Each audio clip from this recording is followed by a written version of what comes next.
Oi, pessoal da Ortodontia. Eu estou me desfazendo de um monte de coisa de décadas aqui do consultório e uma das coisas que eu achei, né?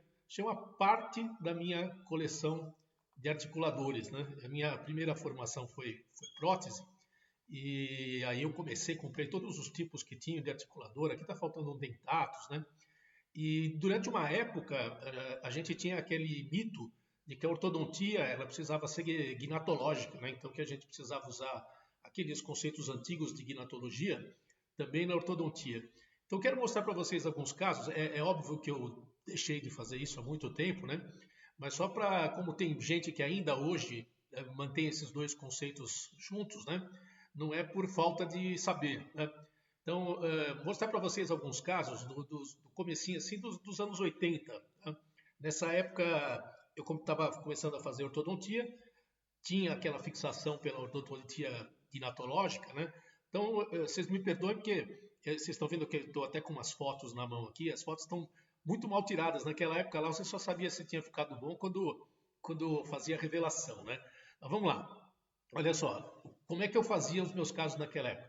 Primeiro, eu usava uma placa para desprogramar, a gente tinha essa ideia, né? Que até hoje tem muita gente que tem, fazia uma plaquinha para desprogramar a mordida do paciente, para depois poder montar numa relação cêntrica, que desde essa época já mudou 50 vezes de formas de se dizer, né? De se encontrar.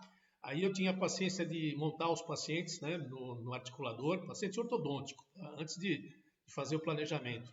Colocava ali direitinho, né? Fazia todos os passos que eu tinha aprendido na prótese.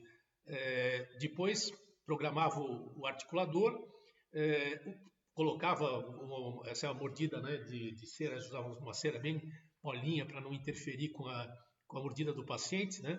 Montava-se o articulador e depois eu simulava o tratamento ortodôntico no articulador, não era no modelo, porque a gente acreditava que a oclusão tinha uma influência muito grande. Na DTM, naquela época, ainda se acreditava que a causa principal da DTM era a oclusão, né? Então tá lá, o paciente montado e tal.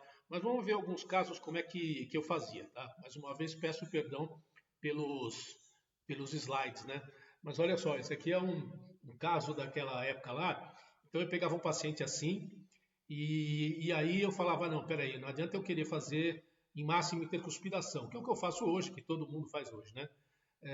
O planejamento. Mas então aí pegava um paciente como esse, vocês veem que tinha uma perda aqui tinha um apinhamentozinho, esse molar aqui tinha estuído. Depois a gente refazia, né? Como eu era especialista em prótese também, eu refazia as provisórias que o paciente tinha. Mas primeiro vamos fazer uma ortodontia gnatológica, né? Então lá, esse aqui é o superior, né? Com um apinhamento.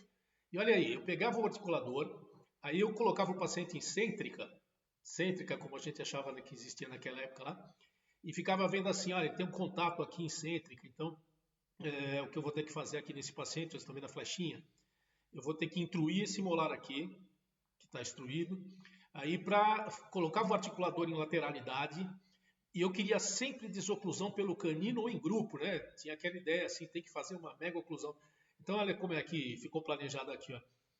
Esses dentes aqui, eu ia ter que retrair os dois premolares, retrair o canino para ele encaixar desse jeito na arcada inferior. Ok, mas não tinha microimplante, hein? Eu ia ter que retrair aqui, só que se eu apoiasse no molar, o molar podia perder a ancoragem. E aqui em cima eu tinha que intruir, aí não tinha fio de níquel titânio, não tinha nada do que nós temos hoje em dia, né? Hoje em dia qualquer um faz ortodontia. Mas vamos lá, naquela época como é que eu conseguia fazer isso? Então, olha, para não perder a ancoragem do molar, eu usei um arco de Nancy, tá? Então, desculpa de novo aí as imagens muito ruins, né? E aí eu consegui ó, um semiarco aqui que eu retraí os dois prés para poder caber o canino e ficar daquele jeitinho aqui que eu estou querendo, né? Então, assim, era o articulador que me dava a sequência do tratamento. Aqui em cima eu precisava intruir molar, não tinha microimplante, então a gente usava arcos, né, com alças. Fiz um desgaste na provisória aqui daquele pré-molar, retraí o canino, tá? Para poder encaixar. Então, aí para ficar desse jeitinho que eu queria aqui, ó. Opa, volta. Desse jeitinho aqui. Então, eu simulava tudo. Ó, outra coisa também, hein? Naquela época lá de pré-molar para trás, a gente bandava, né? Nem tentava colar, porque as peças não tinham não existia a mesma tecnologia de hoje, né? Aí tá aqui, né? Mais ou menos terminado, ainda está faltando uma parte do tratamento, mas o que era o mais importante para mim era quando eu terminava o tratamento, então aqui é o comecinho, né, as fases do tratamento, mas ele tinha que ficar igualzinho ficou no articulador, né? Então aí eu pedia para o paciente fazer lateralidade, protrusão e ficava igualzinho que estava no articulador. Vamos ver um outro caso também, ó. Eu coloquei a paciente excêntrica e eu vi que quando ele fazia a lateralidade tinha um contato prematuro nesse molar, tá? Então aqui, ó, tenho que intruir o molar. Lembra que não tinha microimplante naquela época, né? A gente tinha que se virar aí. Tinha que retrair um pouquinho mais esse canino para ele entrar certinho em classe 1. E desse lado de cá também tinha alguma coisa para fazer. Então, o que a gente já só sossegava no tratamento, fazia todas as manobras, sossegava no tratamento quando a gente tinha conseguido fazer aquilo que tinha logrado no articulador, né? Esse aqui é o fim do tratamento. Claro que antes de refazer as provisórias, né? O paciente está com uma contenção inferior removível, mas essa é só uma coisa para vocês verem, né? Como é que a gente fazia. Aqui é o outro também, olha, esse é o começo do tratamento, né? As fotos não ajudam muito, mas você vê que aqui essa era a cêntrica da paciente, ela mordia desse jeito aqui, com os planos oclusais bem ruins, né? A gente não tinha microimplante para arrumar isso aqui, era na mão mesmo, na base da alça, né? Apinhamento inferior, apinhamento superior. Vamos para o articulador, não estava no articulador. Aí os casos mais complicados, como esses assim, eu remontava como se fosse uma prótese total. Remontava e aí marcava assim, ó, eu tenho que distalizar esses dentes, eu tenho que intruir tal dente, aí fazia lá lateralidade, protrusão, eu estou querendo desoclusão pelo canino, né? Então eu vou ter que reproduzir aquilo que o articulador mandava fazer. Então nós estamos vendo as fases aqui, ó. Extrair o segundo pré, retrair o primeiro, retrair o canino, e aí encaixei daquele jeitinho que o articulador tinha mandado, né? Depois, com o tempo, pessoal, por que a gente parou de fazer isso? Porque no final das contas, o que eu quero terminar é molar e canino em classe 1. Não tem necessidade de ficar fazendo tudo aquilo, porque a gente sabe que a oclusão é uma das menores causas da DTM, né? Não está relacionada com a recidiva também. É uma coisa que hoje tem gente que ainda fala, mas é mais para perder tempo. Eu não estou falando com desconhecimento de causa. Estou falando para quem já fez e percebe que não vale a pena, né? O outro lado aqui também, né? Naquele tempo a gente tinha que fazer as dobrinhas, tá vendo? Dobra no lateral, desvio canino, desvio molar, tal, né? Dava muito mais trabalho.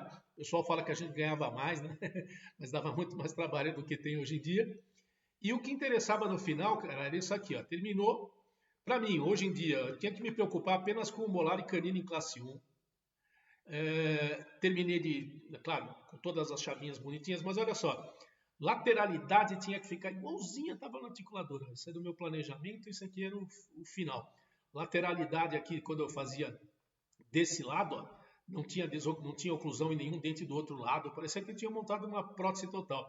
Protrusão, né? Então tocava só os dentes anteriores e a cúspide distal dos segundos molares. Tudo que eu tinha aprendido de oclusão eu fazia aqui. Final da história. Hoje em dia não tem necessidade de fazer ortodontia gnatológica. Tá? Raríssimos casos a gente tem que fazer isso aí. Mas tem muita gente que ainda está propondo isso. Tá? Então, como eu sou contra, eu estou dizendo que não é que eu sou contra porque eu não sei fazer. É porque eu fiz e não acho que vale muito a pena. Beleza? Até a próxima, pessoal.